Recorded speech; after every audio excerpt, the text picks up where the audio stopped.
When it comes to yoga, brothers and sisters, yoga has spread widely in the Islamic nation. And a lot of people, I've noticed a lot of people, guys and girls, and especially the young ones, they're practicing and doing yoga. And they think that this is just a well being kind of fitness regimen that keeps you healthy and fit. Wallahi, I know it has its benefits on you. I know yoga has benefits. Brothers and sisters, did you know that yoga is a ritual, is a religious act of worship? Wallahi, I'm not making this up. I did my own research and I went online and I looked up the history of yoga. Many sources say the same thing. It came from Hinduism, from the scriptures. It came, or it was an act of worship, a ritual, and it evolved in a way. It's the Hindus do it, and then the Buddhists, and then it evolved into a well-being kind of fitness regimen. I'm making this up. Check out this video. The whole technology of yoga is just about this, transforming yourself from being just a piece of creation to the Creator Himself. This is not in search of God, this is in search of becoming a God. This is not in search of divine, this is in search of becoming divine. By Allah, this is accepted in Islam? Becoming a divine, becoming a God? What's going on?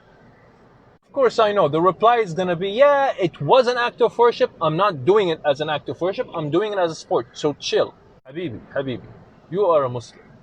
Any act of worship is prescribed by Allah. Even if you don't mean to do any kind of movement that is originally an act of worship, you do it, but you don't have the intention of it being an act of worship, it's still prohibited in Islam.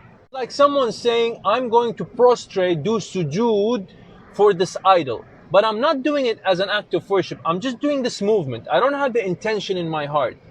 Is that allowed? Of course it's not allowed in Islam. Any movement, any act that is known to be an act of worship or known to have its direct relationship with another religion, then you are not allowed to do it. For example, if there is a place that is known for a pilgrimage in a religion, in a certain other religion, it's a place that is known for pilgrimage, and you want to go and you want to go walking there. Just walking. Walking is permissible in Islam, right? But you want to walk specifically in that location where the pilgrimage happens. Do you think that's allowed? Of course it's not allowed. Notice this, people who preach or encourage others to do yoga, they're always very diplomatic when you tell them, is this an act of worship? They say, no, it's not an act of worship. Even atheists can do it. But in the end, in reality, we don't go or we don't abide to their standards. We abide to our standards, to our Islamic standards. Our Islamic standards say it's prohibited to do any movement that's related to any act of worship that Allah did not prescribe to you. Remember, brothers and sisters, there are so many alternatives to this.